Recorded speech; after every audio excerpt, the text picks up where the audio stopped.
Did I get it at the same time? Holy shit, I think I did. Awesome. I can sync things perfectly. Hello, I've awoken from my collegiate slumber for another video. I seem to really be committed to the bit of uploading once a year. Sorry. There's a little update to fill in my 3.5 viewers in. I have a website. That's right. Here at university, one of my classes required us to have a semester-long project where we had to pick a topic, make a website, and do website things. And to my surprise, which no one is actually surprised, I chose to review old school, retro, classic, arcade, old video games. Just because they had such an impact on my life, and I thought it'd be a little bit more interesting than to make a website about food, which I love almost as much. One of the assignments we had to do was an interview, and if you're unable to get an interview, then you have to do a reporting, and that's what this video is. And since I'm going to be reporting on a video game, I figured it'd be best to choose a game that is impossible to describe through words alone. We're going to be talking about Katamari Damacy REROLL for the Nintendo Switch, which at the time of recording came out on the PlayStation 4 and Xbox One, so you could say my timing is amazing.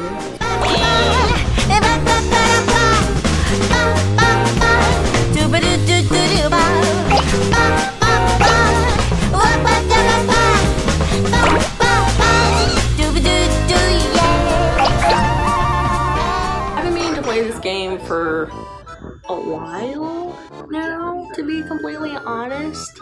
I did have a copy of the original PlayStation 2 version, and as soon as I got it, it was probably just as soon as I got it that I immediately went back and traded it back in at GameStop to get my points. I hated it. It was just, it's one of those games where it was during that period where I went from transition from weird fighting arcade games to first-person shooters, so of course I wasn't really interested in this weird puzzle, chill, stylistic game that didn't really have any explosions or guns or zombies. Yeah, I didn't appreciate games as much as I do now, which is unfortunate. In 2018, they released a remastered version, which was appropriately titled Katamari Damacy REROLL on the Nintendo Switch, and I wasn't really gonna think much of it. I kind of didn't get it until 2019 when I found a playlist that one of my favorite YouTubers had done where they actually played 40+ videos of this game, and the way they talked about it was actually like, okay, you know what, this seems nice, the gameplay looks chill, and it's just one of those games where it's like, okay, I'm in college, I kind of need something that's not gonna stress me out, and this seemed like the game to do it. So the game starts off with this really trippy cutscene where the ruler of the cosmos, or king of the cosmos, the big honcho in the sky that's not God, but this weird dude, goes on a rampage one night and kind of makes some stars, constellations, and the moon disappear. And like any irresponsible parent, instead of cleaning up his mess, he leaves it to his son, the tiny prince, to do it for him. And that's who you are in control of in this game. You play as a tiny prince with your Katamari ball, which is a super adhesive ball that you're supposed to go around, roll up stuff in the overworld, make it to certain size requirements, I guess, and just basically bring the stars and constellations and the moon back. Yeah, it's also a little thing throughout the game where no matter how well you do, whether you do well or you don't, your dad in the game just isn't happy with anything that you do, which is kind of annoying because it's his fucking mess. No! No! Please, no! No! God! No! But it's okay because he looks like Freddie Mercury. The overall mechanics of the game are pretty straightforward. One Joy-Con controls the direction in which you're actually moving, the other Joy-Con is this position in which your character is around the ball. There's also little quirks in there where you can jump in the air and get like an aerial view of the whole setting that you're in. You can do a little speed boost and everything. I of course never had to use that just because I'm like a little bit of a professional at this game, so just saying.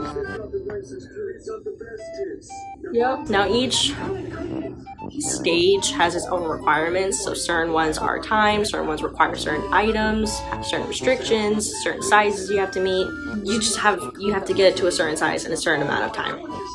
That's the overall thing of the game. But it's also worth noting that the bigger you get, the harder it is to kind of move directions, because while your Katamari is getting bigger, your character that you're playing as doesn't change. He is still the tiny prince, and this tiny little dude is still moving this giant ball around the overworld. So you might get slowed down, and that's kind of what makes it tricky. And certain objects, if you're not a certain size, will bump into you. You could like run into walls and lose some size, but it's not really that much of an effect.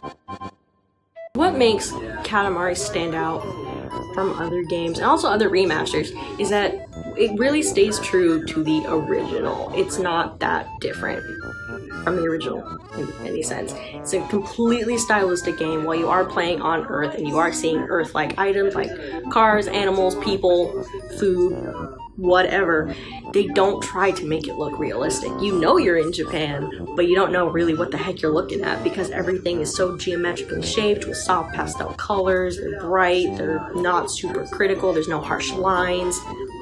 It's like its own little thing, and I honestly haven't seen a game like it, except for like the spin-offs, but that doesn't really count. The remaster just looks really nice. It's clear, it's crisp, it's colorful, it's cute. The soundtrack is still as good as I don't want to say I remembered it, because I didn't get to enjoy it that much when I first got it, but listening back on it, it's still fucking awesome. I like it. And I put too many hours in this game to not do a review on it. Is this a review, or am I just talking about a game? All the stages are different. You're kind of like in the same area, but you start off in different places, at different sizes. There's always new things to see. So you're gonna like maneuver around and be like, oh, I know where that place is, or oh, I know how to get from here to there eventually. So the more you play, the more familiar you get, but it's also still new because it's always gonna be different. It's a repetitive game, but it doesn't feel very repetitive. Like you're doing the same areas more or less, but you're not doing the same things over and over again. So while some stages require you to get a certain size in a certain time, other stages require you to get certain items. So for the constellation stages, for example, if you have to do the constellation for Virgo, your requirement is to get as many maidens, ladies, as much as possible. If you're doing the one for Pisces, the crab, well, you just gotta get a bunch of crab. That's pretty much it. Gemini's has requirement for you to get twins of every item, no more, no less. So you just have to go ham, go crazy with it. It's frustrating. And then the most annoying stage, in my opinion, is making the North Star. Because while it's not timed, which is amazing, I love infinite levels, you have a requirement to get 10 meters, nothing more, nothing less. But they don't tell you what size you're at. You have to just like guesstimate it. And it's frustrating, and I can't do it, but I'm gonna do it. Hopefully. Fingers crossed. While this game has like different little things and it's cute and all, it's short. There's only 22? There's only 22 stages, so any normal person could probably finish it within an hour, hour and a half. Oops, I guess I'm not one of those people because I have almost like 200 hours on this game. Holy shit.